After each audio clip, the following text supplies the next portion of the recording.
Dan hari ini saya mau share tentang relationship, ya, tentang hubungan. Ada cerita sepasang teman, ya, seorang bernama Andi dan yang seorang bernama John. Ya. Ketika Perang Dunia yang pertama, maka di negara mereka di Jerman itu diwajibkan yang namanya wajib militer, saudara. Sehingga tidak luput juga kedua pemuda ini mereka harus mendaftarkan dirinya sebagai seorang yang ikut serta dalam wajib militer itu. Lalu kemudian singkat cerita berperanglah, ya, antar negara dan koalisi melawan koalisi gitu ya, Perang Dunia yang pertama. Dan ketika perang itu berlangsung maka terpisahlah antara Andy dan John ini. Ya, kemudian dalam kondisi yang sangat terdesak tentara mereka mundur dan si Andy itu berlindung di balik sebuah batu yang besar. Lalu tidak sengaja dia bersama-sama dengan komandannya ada di balik batu itu. Lalu si Andy sempat bertanya kepada komandannya, gitu, "Komandan, di mana si John?" Gitu ya. "Oh, nggak tahu. Ini kan perang dalam situasi yang seperti ini, nggak tahu dia di mana." Gitu ya. Lalu dengan memberanikan diri si Andy ini keluar dari tempat persembunyiannya. Dia melewati berbagai kondisi yang sangat berbahaya dan akhirnya dia berhasil menemukan John, sahabatnya. Ya. Ternyata ketika dia menemukan John dalam kondisi yang sudah sangat kritis sekali karena dia sudah terkena beberapa kali tembakan dan cukup parah. Dan kata-kata yang diucapkan oleh John kepada Andy adalah dia ngomong begini, "Andy sahabatku, aku tahu bahwa engkau pasti mencari aku." Nah, saudara, melalui kisah ini saya mau cerita tentang relationship. Ya, relationship. Hubungan antara siapa? Bermacam-macam hubungan gitu. Bukankah kita hidup ini kita memiliki hubungan yang luas ya? Bisa hubungan antara orang tua dan anak, bisa hubungan antara sesama saudara, teman, sahabat, kawan, hubungan antara pemimpin dan bawahan, misalkan bos dan karyawannya dan macam-macam gitu. Banyak sekali hubungan. Yang baru tadi saya ceritakan adalah hubungan tentang pertemanan, sahabat gitu. Itu sebabnya hari ini judul khotbah saya kasih judul Bosolo. Wah, keren saudara ya, Bosolo. Kalau saudara lihat, Bosolo itu artinya kepompong gitu ya. Cuman tampak kelihatan keren karena pakai bahasa Itali saudara ya. Suatu kali saya diajari oleh Pastor Caleb, katanya kalau nama-nama pokoknya pakai bahasa Itali terdengarnya keren gitu saudara ya. Nah, oleh sebab itu saya mendorong saudara kalau baca Alkitab, misalkan buka di kitab Injil gitu ya, coba baca dengan bahasa Itali saudara, supaya lebih keren gitu ya. Matiuso gitu ya. Terus setelah Matius apa? Markuso. Lalu yang berikutnya saya khawatir menyindir ini ya. Lukaso. Baru Yohaneso, saudara ya. Tampak keren, saudara ya. Tapi yang saya mau cerita di sini adalah kepompong itu. Apa sih maksudnya? Nanti saya ceritakan ya lebih lanjut. Tapi mari kita buka dasar firman Tuhan dulu di dalam Matius 22 ayat 37 sampai 40. Matius 22 ayat 37 sampai 40. Yang sudah menemukan katakan amin. Mari kita baca sama-sama. 2, 3. Jawab Yesus kepadanya, "Kasihilah Tuhan Allahmu dengan segenap hatimu dan dengan segenap jiwamu dan dengan segenap akal budimu. Itulah hukum yang terutama dan yang pertama. Dan hukum yang kedua yang sama dengan itu ialah kasihilah sesamamu manusia seperti dirimu sendiri. Pada kedua hukum inilah tergantung seluruh hukum Taurat dan kitab para nabi." Katakan amin. Kalau kita baca ayat ini merupakan ayat yang tidak asing bagi kita. Ya, kasihilah Tuhan Allahmu, kasihilah sesamamu manusia. Selalu ada dua arah. Ya. Dan kalau kita bicara tentang bagaimana kita mengasihi Allah, bagaimana kita mengasihi sesama, tidak lepas dengan yang namanya hubungan. Katakan hubungan. Karena tidak mungkin seseorang kita gitu dapat mengasihi Allah tanpa kita punya hubungan dengan Allah itu sendiri. Gak mungkin saudara. Itu sebabnya hubungan itu sangat penting. Ya. Maka kita bisa melihat selalu akan ada dua arah. Arah yang vertikal dan arah yang horizontal. Dan ini tidak bisa dihilangkan salah satunya. Karena firman Tuhan jelas ngomong hal tentang mengasihi. Jangan lupa hubungan tidak mungkin bisa dihilangkan dengan situasi mengasihi itu. Ya. Nah, firman Tuhan ngomong ada hukum yang sama dengan ketika kita mengasihi Allah, yaitu mengasihi sesama. Artinya ada hal yang sama kalau kita memiliki hubungan yang baik dengan Allah, maka seharusnya kita pun memiliki hubungan yang baik dengan sesama kita. Yang percaya katakan amin. Nah, itu sebabnya di gereja ini kita diajari beberapa value. Ya, masih ingat ya, salah satu dari value-nya adalah honoring. Nah, hari ini saya mau ngomong begini tentang honoring. Kalau gitu, honoring itu juga nggak bisa ngomong hanya sekedar dengan sesama, nggak boleh. Honoring God, honoring people. Menghormati Allah, tapi juga kita harus bisa menghormati sesama kita, sesama manusia. Firman Tuhan dalam 1 Yohanes 4 ngomong begini, nggak mungkin ada seseorang yang ngomong aku mengasihi Tuhan, tapi dia membenci saudaranya. Firman Tuhan ngomong pendusta itu, bohong. Kalau saya ganti kata-katanya, nggak mungkin ada seseorang yang ngomong aku punya hubungan baik dengan Tuhan, tapi dia nggak punya hubungan atau hubungannya kacau dengan sesamanya manusia. Itu namanya pendusta. Itu namanya bohong, kata firman Tuhan. Nah, tapi izinkan saya terlebih dahulu membahas mengenai bagaimana hubungan antar sesama. Ya, nanti terakhir baru hubungan dengan Allah. Karena saya percaya kalau kita ngomong di konteks orang-orang percaya, anak-anak Tuhan, di orang-orang Kristen, pasti kalau ngomong tentang hubungan dengan Allah itu saudara ngerti lah harus bagaimana.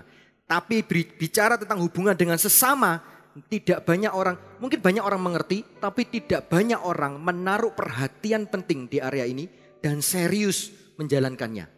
Ya. Oleh sebab itu mari kita lihat hubungan manusia dengan sesamanya. Saya masih ingat suatu kali ada karya dari anak bangsa, sebuah lagu. Itu lagunya ngomong gini. Persahabatan bagai kepompong. Tahu lagunya? Mengubah ulat menjadi kupu-kupu. Itu sebabnya judul kedua saya Bosolo, saudara, kepompong. Saya mau ngomong tentang kepompongnya. Lirik dari lagu ini ngomong gini, persahabatan itu bagai kepompong. Persahabatannya, apa sih persahabatan? Hubungan yang terjalin di antara mereka. Itu seperti kepompong. Kalau yang masuk adalah ulat, keluarnya kupu-kupu. Tapi kalau yang masuk kupu-kupu keluarnya ulat, ada yang salah dengan kepompong ini. Ngerti maksud saya? Paham saudara ya? Kalau yang masuk itu ulat, masuk ke kepompong ini, lalu keluarnya tetap ulat, ya tetap ada yang salah. Ya, itu sebabnya saya percaya anak bangsa ini ketika dia menciptakan lagu ini, saya percaya yang namanya art seni itu sumbernya adalah Allah. Karena dialah sang kreator itu. Ya. Saya percaya di dalam seni-seni yang mengalir pasti ada esensi-esensi dari nilai-nilai, dari value-value dari Allah yang dititipkan di sana gitu ya. Persahabatan bagai kepompong. Tadi saya cerita ada banyak macam persahabatan dalam kehidupan kita. Nah, seorang hamba Tuhan dari Jerman namanya Dietrich Bonhoeffer itu bicara begini. Tujuan persahabatan semata-mata ditentukan oleh kehendak Allah atas sang sahabat itu. Jadi kalau ada orang yang menjalin persahabatan atau hubungan lah ya, katakan hubungan. Tujuan dari hubungan itu Allah punya andil di dalamnya. Itu maksud dari Dietrich ini. Jadi tidak ada hubungan yang hanya sekedar lewat. Kalau menurut kacamata Allah, kita itu hidup di dalam dunia ini, kita ini bukan hanya sekedar orang-orang Kristen, tapi kita murid-murid Kristus yang percaya, katakan amin. Maka murid itu mengemban tugas penting dari sang gurunya. Murid itu harus punya dampak di dalam kehidupannya di masanya dia hidup. Itu sebabnya Alkitab berkata kita ini adalah terang dan garam dunia. Makanya nggak mungkin kalau kita punya hubungan dengan seseorang dan itu berjalan begitu saja, tidak terjadi apapun juga, biasa-biasa saja, pasti ada yang salah. Kalau nggak orangnya yang salah, ya kepompongnya salah di dalam hubungan itu. Nah, hari ini mari kita lihat sebuah contoh kisah di Alkitab kita yang akan kita pelajari bersama-sama, yaitu hubungan persahabatan antara Daud dan Yonatan. Mari kita lihat apa yang Alkitab ceritakan melalui hubungan Daud dan Yonatan dan apa yang kita bisa pelajari melalui hubungan ini. Mari kita buka dulu di dalam 1 Samuel 18 ayat 1 sampai 4. 1 Samuel 18 ayat 1 sampai 4. Ketika Daud habis berbicara dengan Saul, berpadulah jiwa Yonatan dengan jiwa Daud dan Yonatan mengasihi dia seperti jiwanya sendiri. Pada hari itu Saul membawa dia dan tidak membiarkannya pulang ke rumah ayahnya. Yonatan mengikat perjanjian dengan Daud karena ia mengasihi dia seperti dirinya sendiri. Yonatan menanggalkan jubah yang dipakainya dan memberikannya kepada Daud, juga baju perangnya sampai pedangnya, panahnya dan ikat pinggangnya. Ya, perhatikan bagaimana ketika Daud dan Yonatan itu berjumpa di ayat yang pertama dikatakan berpadulah jiwa Yonatan dan jiwa Daud. Dalam bahasa sehari-hari dengan konteks bahasa asli yang dimaksud dengan berpadu adalah cocok, saudara. Maka jiwa Yonatan dan jiwa Daud cocok, gitu ya. Dan ayat 2, 3, 4 menjelaskan banyak hal yang Yonatan kerjakan. Sekarang mari kita lihat terlebih dahulu 1 Samuel 23 ayat 14 sampai 16. Kalau tadi 1 Samuel 18 itu adalah kisah setelah Daud mengalahkan Goliat, ya, lalu Daud menjadi terkenal, lalu dia diangkat bekerja di istana Saul, ya. Lalu dia bertemu dengan Yonatan, lalu kisah yang tadi kita baca. Sekarang lompat ke pasal yang ke-23. Apa yang terjadi di sana? Ayat 14 sampai 16 saya akan bacakan bagi saudara. Maka Daud tinggal di padang gurun, di tempat-tempat perlindungan. Ia tinggal di pegunungan, di padang gurun Sif. Dan selama waktu itu Saul mencari dia, tetapi Allah tidak menyerahkan dia ke dalam tangannya. Daud takut karena Saul telah keluar dengan maksud mencabut nyawanya ketika Daud ada di padang gurun Sif di Koresa. Maka bersiaplah Yonatan anak Saul lalu pergi kepada Daud di Koresa. Ia menguatkan kepercayaan Daud kepada Allah. Nah, ada hal yang indah yang diceritakan di 1 Samuel pasal yang ke-23. Ketika kondisi Daud sudah tidak lagi seperti di pasal yang ke-18. Di mana dia sangat dielu-elukan habis mengalahkan Goliat, saudara ya. Luar biasa, wah keren, semua menyanjung gitu ya. Tapi kemudian perjalanan hidup Daud mencapai prestasi demi prestasi dan itu menimbulkan iri hati bagi Saul. Kita semua tahu ceritanya. Ya, banyak orang bicara bahwa kalau Saul itu mengalahkan beribu-ribu, tapi Daud berlaksa-laksa, maka cemburu dan iri hatilah Saul. Dari situ tiba-tiba Saul memakai segala macam cara dan intriknya, gimana caranya untuk menyingkirkan si Daud ini. Lalu kisah 23 ini, pasal 23, larilah Daud karena dia mau dibunuh. Ya. Tapi apa yang dilakukan oleh Yonatan sahabatnya? Ayat yang ke-16. Maka bersiaplah Yonatan anak Saul lalu pergi kepada Daud di Koresa. Ia menguatkan kepercayaan Daud kepada Allah. Nah, Bapak Ibu Saudara, di dalam sebuah hubungan dari kisah Yonatan dan Daud, paling tidak ada dua hal yang kita bisa pelajari di sini. Yang merupakan esensi utama dari yang namanya relationship. Dari yang namanya hubungan. Apa itu? Yang pertama adalah faithful. Seorang yang bernama Edgar DeWitt Jones berkata bahwa sahabat adalah seseorang yang tetap ada bersama kita ketika semua orang pergi meninggalkan kita. Ya. Mirip dengan kisah yang di awal tadi saya cerita, Andy dan John.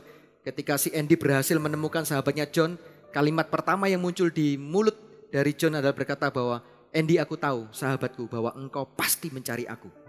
Seorang sahabat tidak akan pernah meninggalkan sahabatnya walaupun dalam kondisi yang sukar sekalipun. Mungkin kadang bahkan saudara bisa meninggalkan. Mungkin kadang orang tua kita meninggalkan. Ya, tapi mungkin seorang sahabat yang setia, dia tetap ada di masa-masa kesulit, di masa-masa sulit, di masa-masa sukar. Oleh sebab itu esensi utama dalam berhubungan, dalam kita memiliki relationship dengan teman, kawan, sahabat, siapapun juga, kita harus punya sebuah nilai yang namanya setia. Kita harus setia. Jadilah orang-orang yang setia kepada orang-orang yang kita mau jalin hubungan dengan dia. Jangan jadi orang yang hanya memanfaatkan. Kalau sudah nggak ada untungnya, kalau sudah nggak ada yang kita bisa dapat dari dia, ya sudahlah tinggal aja. Ya sudahlah nggak usah pedulikan. Kita bukan menjadi orang yang setia. Ya saya cepat aja. Karena nilai setia itu selalu bertolak belakang dengan yang namanya egois. Saudara, kalau egois tidak peduli dengan orang lain. Egois itu mementingkan diri sendiri. Ya, tapi setia itu mencoba tahu apa yang sedang dihadapi dan dialami oleh seorang sahabat ini. Ya. Kalau nilai pertama adalah faithful, yang kedua adalah spiritual support. Perhatikan bahwa ketika Yonatan mencari Daud yang sedang lari-lari dikejar oleh Saul dan mau dibunuh, yang dilakukan oleh Yonatan adalah dia menguatkan kepercayaan Daud kepada Allah. Seorang sahabat tidak hanya mencari keuntungan dari hubungan yang terjadi. Tapi ada spiritual support, ada support secara rohani yang diberikan untuk mengisi hubungan itu kepada sahabatnya, kepada temannya, kepada siapapun juga di dalam kehidupan kita. Orang-orang yang menjalin hubungan dengan kita. Karena seorang seorang sahabat atau seorang teman atau seorang kawan yang menjalin hubungan, lalu dia tidak melakukan apa yang namanya dengan spiritual sport, maka saya rasa pertemanannya adalah pertemanan yang tidak ada faedahnya, nggak ada nilainya, nggak ada manfaatnya. Kalau kita berjumpa dengan teman kita lalu kita jalin hubungan, kalau 10 tahun atau 20 tahun kemudian setelah waktu berjalan, kita dan teman kita sama-sama ulat seperti 10-20 tahun yang lalu ketika pertama kali bertemu, kepompong ini mungkin bisa jadi, bukan mungkin, pasti salah. Kalau 10-20 tahun kemudian setelah kita menjalin hubungan dengan dia, bukan saja dianya, kita pun menjadi berubah, menjadi seorang yang jauh lebih baik, menjadi seorang yang jauh lebih bijaksana mungkin, menjadi seseorang yang jauh lebih rohani misalkan. Nah ini yang dimaksud oleh Dietrich tadi, hamba Tuhan dari Jerman. Bahwa dalam sebuah hubungan itu Tuhan itu punya maksud tujuan dalam hubungan antar dua orang ini. Dan Tuhan mau supaya kita sebagai anak-anak Tuhan itu menjadi terang dan garam bagi dunia. Kita mewarnai, ada sesuatu yang kita berikan dari hidup kita untuk mengisi hidup dari kawan kita, sahabat kita, siapapun juga. Ya. Tapi apa yang Yonatan lakukan itu perlu kita garis bawahi. Apa itu? Bahwa Yonatan bukan hanya sekedar mensupport Daud dari sisi mental dan jiwa saja. Enggak. Yonatan mengarahkannya karena Alkitab menulis bahwa Yonatan menguatkan kepercayaan Daud kepada Allah. Tidak kepada sembarang Allah. Tidak kepada sembarang arah. Tidak juga kepada sembarang motivasi-motivasi atau kata-kata atau quotes-quotes yang sedang beredar. Enggak. Kalau kita berjumpa dengan teman, sahabat, kawan kita, dia sedang lemah, mungkin kita perlu kuatkan, kita perlu dukung, kita perlu support. Lakukan semuanya itu arahnya adalah menguatkan kepercayaannya kepada Allah. Gitu. Karena Tuhan punya tujuan dalam hubungan itu, jangan lupa. Tuhan selalu punya tujuan dalam setiap hubungan yang ada. Entah apapun itu juga hubungannya. Oleh sebab itu kita harus punya prinsip dalam hidup ini. Kalau kita mau mensupport, kita mau menguatkan kepercayaan dari teman kita dan sebagainya, semuanya haruslah kembali kepada Allah. Semuanya haruslah kristosentris. Semuanya haruslah berpusat kepada pribadi Yesus. Karena ulat masuk kepada kepompong tidak bisa keluar jadi kupu-kupu kalau manusia yang melakukannya. Ulat bisa berubah menjadi kupu-kupu oleh karena di dalam kepompong ini terjadi transformasi yang hanya bisa dilakukan oleh kuasa Roh Kudus. Yang percaya katakan amin. Berpusat kepada Kristus. Oleh sebab itu hadirkan Allah di dalam hubungan. Karena kalau kita punya hubungan dengan siapapun juga di dalam dunia ini, meskipun itu hubungan kerja, tapi kalau kita tidak menghadirkan Allah di tengah-tengah di dalamnya, maka hubungan itu cepat atau lambat akan membawa kita kepada situasi kalau tidak sama datar, pasti akan menjadi turun. Karena Allah tidak ada di tengah-tengahnya. Paling tidak kalau Allah tidak ada di tengah-tengahnya, kita pun sendiri, kalau ini ngomong hubungan antar hubungan kerja gitu saudara ya. Kalau Allah tidak ada di tengah-tengahnya, kalau kita tidak menghadirkan Allah di tengah-tengah hubungan itu, kita menjadi anak-anak Tuhan yang bekerja di dalam hubungan kerja itu tidak mempertahankan dan tidak memegang teguh firman Tuhan. Maka kita seringkali menjadi anak-anak Tuhan yang bekerja di dalam dunia bisnis itu ya sedikit-sedikit pakai cara kotor lah, gak apa-apa lah. Asal proyeknya goal gitu. Ya sedikit-sedikit agak ya, abu-abu dikit lah, grey area. Gak terlalu kotor banget kok. Hubungan kita jadi hubungan yang kacau. Saudara tidak jadi berkat bagi dia. Tapi justru melalui apa yang saudara lakukan. Kalau mereka sadar betul, oh si bapak ini ternyata pelayanan loh di gereja A. Gitu. Apalagi hamba Tuhan loh. Itu tidak hanya membuat hubungan saudara menjadi rusak. Tapi itu saudara sedang merusak pribadi dari sahabat saudara, teman saudara, rekan kerja saudara. Itu sebabnya perlu menghadirkan Allah di dalam hubungan. Nah, kalau tadi saya cerita hubungan itu bisa berbagai-bagai macam di dalam kehidupan kita, maka lakukanlah hubungan yang Tuhan mau dalam hidup kita itu dari sisi kita. Jangan lihat dari sisi dianya. Maka kalau ini adalah hubungan antara pemimpin dan bawahan, Kalau kita ada di tingkat pemimpin, lakukan sebagai seorang pemimpin yang menghadirkan Allah di dalam hubungan ini. Amin. Kalau kita seorang bawahan, lakukanlah seorang bawahan, seorang staf yang menghadirkan Allah di dalam hubungan antara kita dengan pemimpin kita. Maka kita akan selalu bisa bekerja dengan maksimal, bekerja dengan baik, bekerja dengan excellent.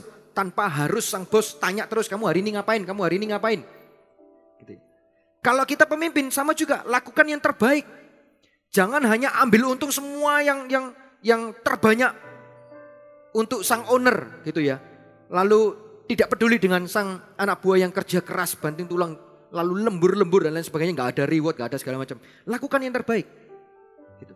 Karena Allah hadir, maka hubungan ini menjadi sebuah hubungan yang saling memberkati di antara kedua belah pihak. Inilah yang namanya kepompong transformasi itu. Inilah yang namanya Bosolo tadi itu. Jangan lupa ya, Bosolo gitu saudara. Bahasa Itali. Ya. Oleh sebab itu, mari kita menjaga baik hubungan dengan sesama. Sebab apa yang kita lakukan terhadap sesama kita, yang kelihatan kata firman Tuhan, itu harusnya sama dengan apa yang kita lakukan kepada Allah yang tidak kelihatan. Amin Bapak Ibu Saudara. Amin. Oke. Yang terakhir saya akan bicara tentang hubungan manusia dengan Allah. Ya. Konsep yang harus kita pahami sebagai anak-anak Tuhan itu begini. Bukan manusia yang berusaha mencari Allah, tetapi Allah yang dengan berbagai macam cara dia berbicara dan mencari manusia. Jadi konsep kekristenan tidak sama dengan konsep agama-agama yang lain. Kalau agama yang lain, manusia berusaha mencari siapa Allahnya.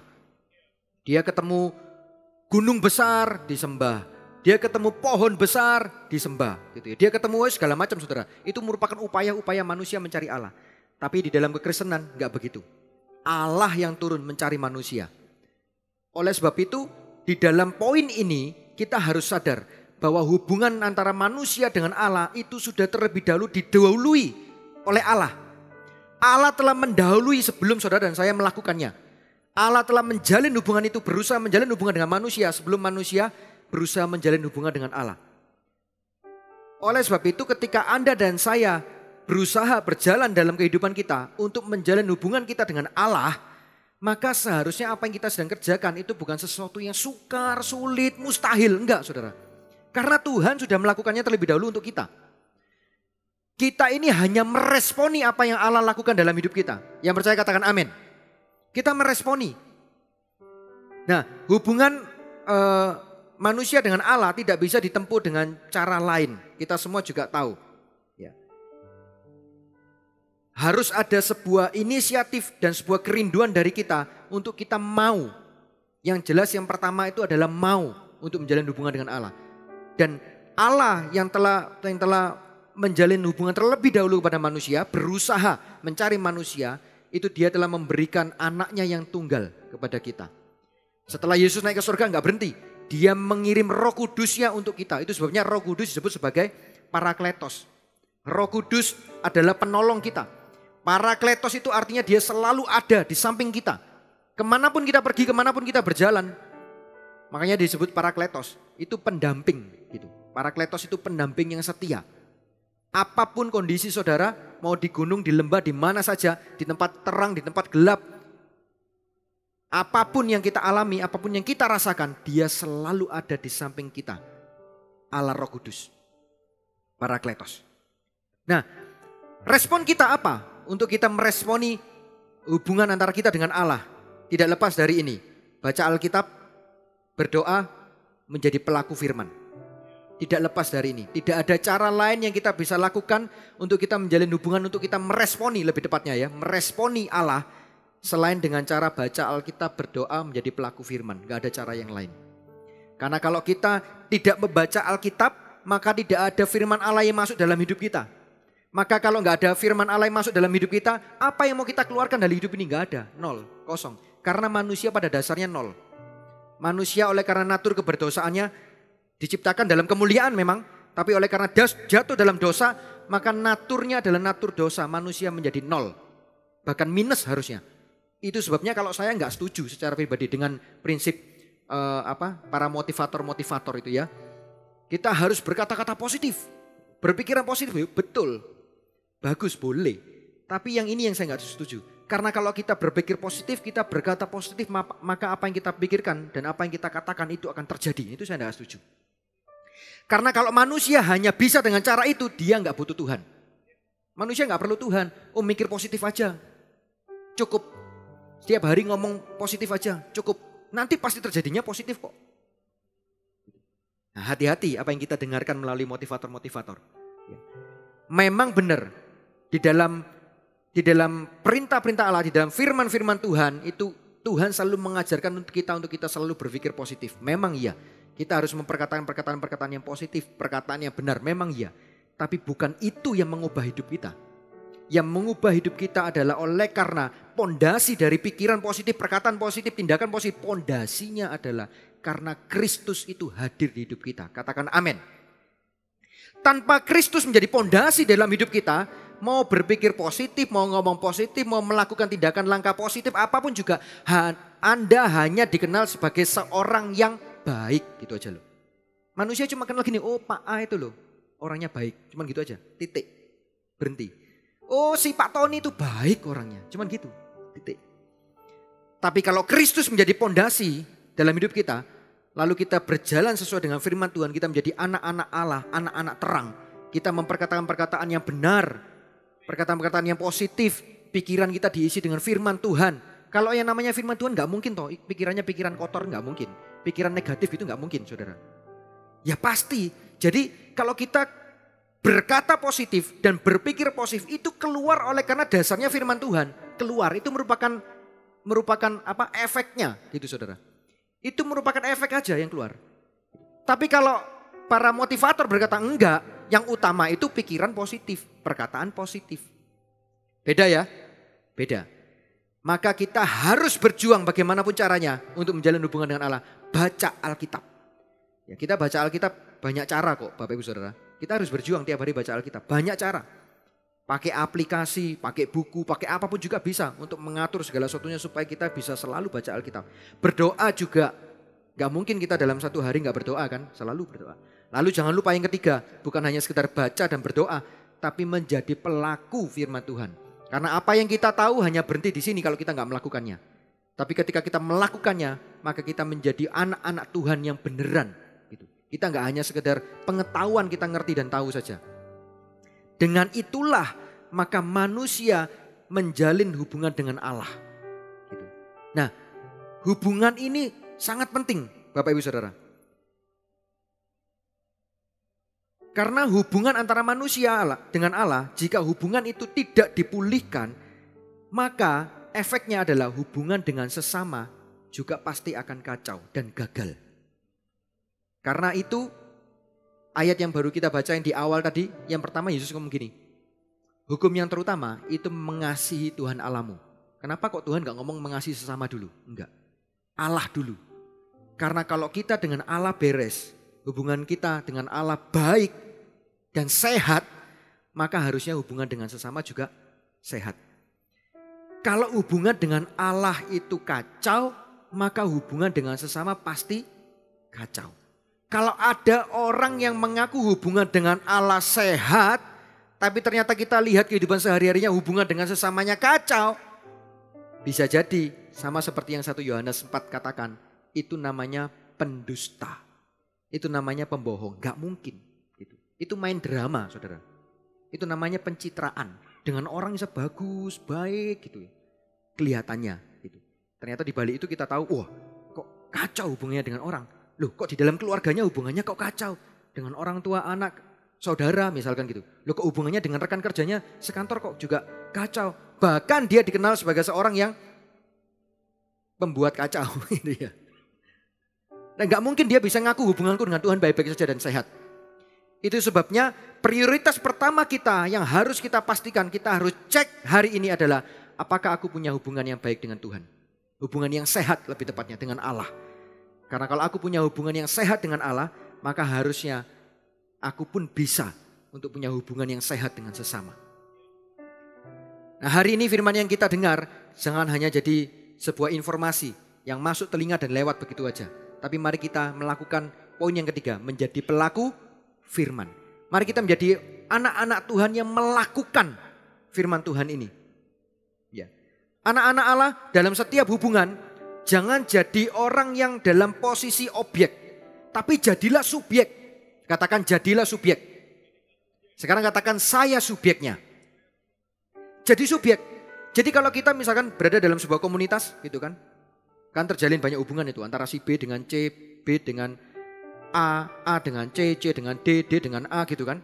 Komunitas soalnya, orangnya lebih dari satu atau dua. Jangan memposisikan diri kita itu sebagai objek. Kalau objek gini bedanya. Ya aku diperlakukan gitu sih. Aku nggak dihitung. Kalau mau pergi di daftar namanya, namaku selalu ketinggalan, nggak dicatat. Kira-kira gitu ya. Nah, aku nggak pernah didengar sih omonganku gitu. Jadi kita ini objek terus. Gitu. Harusnya nggak gitu kalau anak Allah. Kalau anak Allah harusnya di dalam setiap hubungan itu saudara dan saya menjadi subjeknya. Jadilah seseorang yang memperhatikan orang lain. Jadilah seseorang yang mewarnai hidup mereka. Jadilah seseorang yang memberkati mereka. Jadilah seseorang yang menuntun mereka kepada Allah. Kita subjeknya. Yang percaya katakan amin. Kalau itu hubungan antara atasan dan bawahan, kita jadilah subjeknya. Entah saudara atasan, entah saudara bawahan. Kalau hubungan antara orang tua dan anak sama juga. Pokoknya kitalah subjeknya karena kita ini anak-anak Allah. Amin Bapak Ibu Saudara. Nah, jangan hanya menjadi objek. Artinya pasif. Hanya menerima aja, maunya menerima. Maunya aku diperlakukan apa sih? Gitu. Menerima gitu, bukan melakukan sesuatu. Tidak ada sesuatu yang keluar dari hidup kita. Jangan juga memiliki mental korban gitu ya. Ya karena situasi, ya karena lingkungan, ya karena temanku memperlakukan aku begini dan lain sebagainya. Karena orang tuaku pilih kasih gitu. Jangan memiliki mental korban yang selalu merasa ditolak komunitas atau tidak terhitung atau tidak dihiraukan atau malah justru butuh perhatian. Nah ini sebenarnya adalah tanda-tanda yang bisa kita pakai untuk mempertanyakan apakah aku punya hubungan baik dengan Allah. Karena sudah kelihatan hubungan dengan sesamanya kacau. Gitu. Selalu jadi objek terus, gak mau jadi subjek. Karena kalau kita punya hubungan sehat dengan Allah, hidup kita ini diisi penuh dengan firman Tuhan. Kita ini diisi penuh dengan hadirat Allah. Maka kalau isinya penuh firman dan isinya penuh hadirat Allah, maka kita ini siap mengeluarkan sesuatu. Yang percaya katakan amin. Kalau gak ada yang dikeluarkan, makanya jadinya kita ini butuh jadi objek. Butuh masuk terus malahan. Butuh seseorang melakukan sesuatu untuk kita. Apa yang aku terima? Apa aku dihargai atau enggak? Gitu. Karena kosong, gak ada isinya. Tapi kalau hidup kita diisi dengan firman Tuhan penuh, siap keluar saudara. Siap lakukan sesuatu. Amin. Amin. Saya akan tutup dengan sebuah kisah, cerita. Seorang yang bernama Albert dan Hans. Ya, ini cerita lama sih saudara, cerita kuno ya. Ada orang yang ngomong Hans sama Albert ini kayaknya saudara gitu ya. Ada yang ngomong oh mereka ini teman gitu ya. Nggak tahu lah ya. Yang penting kita nggak mau peributan itunya, tapi ceritanya. Albert dan Hans, mereka adalah dua orang yang memiliki talenta dalam bidang seni. Suka melukis, suka memahat, suka membuat barang-barang dan banyak hal yang berhubungan dengan pekerjaan tangan, keterampilan tangan gitu ya. Nah suatu kali mereka ini cita-citanya adalah kepingin kuliah di dalam bidang seni. Tapi oleh karena kondisi ekonomi mereka yang kurang baik, maka mereka nggak bisa mengambil jenjang perkuliahan. Lalu si Albert ngomong sama Hans, gimana ya kita ke depan? Kita ini sebenarnya punya potensi yang baik. Lalu Hans ngomong gini, sudah gini aja, aku mau kerja. Kamu yang kuliah. Nanti hasil kerjaku bisa dipakai untuk bayar kuliahmu. Kamu kuliah dulu pokoknya. Asal kamu bisa lulus. Asal kamu bisa berhasil. Lalu singkat cerita berjalanlah waktu dan beneran Hans bekerja. Tapi oleh karena dia memang gak punya gak punya titel gitu ya. Gak punya kesarjanaan dan lain sebagainya. Dia bekerja sebagai pekerja kasar saudara. Sebagai kuli batu. Pokoknya kerjaan apapun juga dia ambil. Sampai lembur-lembur semua diambil. Tujuannya hanya supaya dapat hasil yang lumayan untuk bayar kuliah, karena bayar kuliah itu mahal. Jadi apapun juga kerjaannya dia lakukan. Pekerjaannya kasar, yang kuli batu, pecahin batu pakai martil yang besar, dia kerjakan. Nah, sekian tahun berjalan dan akhirnya Albert menyelesaikan kuliahnya dengan nilai yang terbaik dan dia lulus cum laude. Suatu kali Albert dengan senang sekali, dengan bangga, dia pulang dari kampusnya. Tempat pertama yang dia tuju adalah rumah sahabatnya Hans. Dia mau kasih kabar sukacita, dia mau ngomong dalam hatinya, Hans, aku sudah lulus, aku sudah berhasil. Dan ini semua oleh karena engkau yang membiayai. Maksudnya mau ngomong gitu.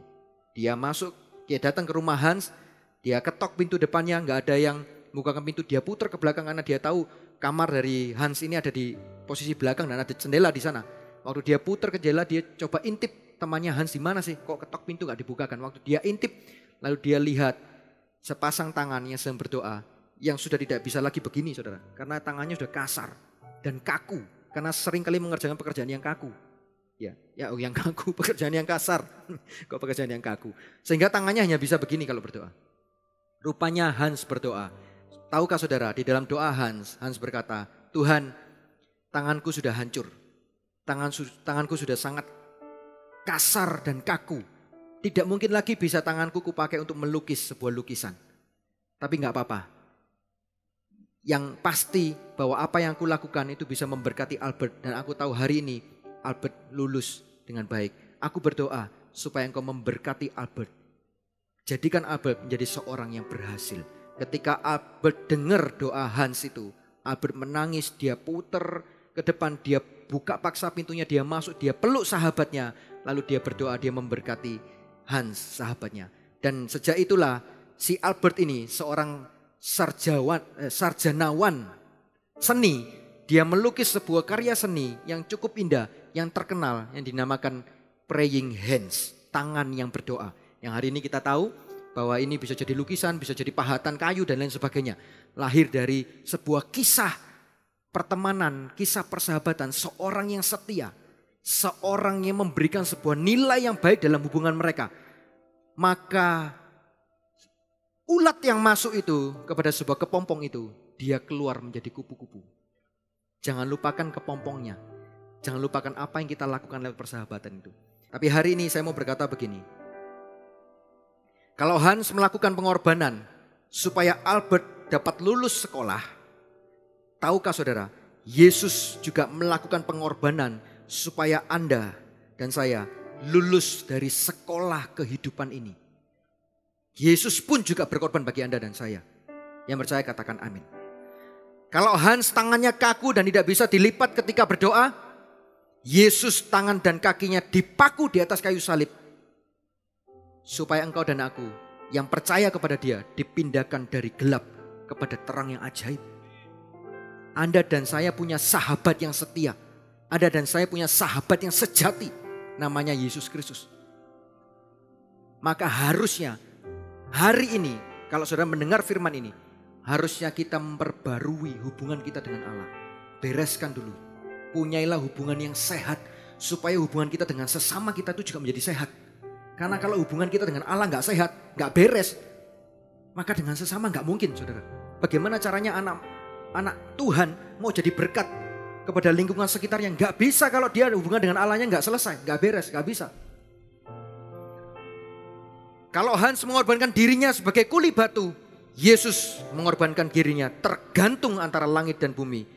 Bagaikan seorang penjahat. Supaya Anda dan saya hari ini bisa disebut sebagai anak-anak Allah.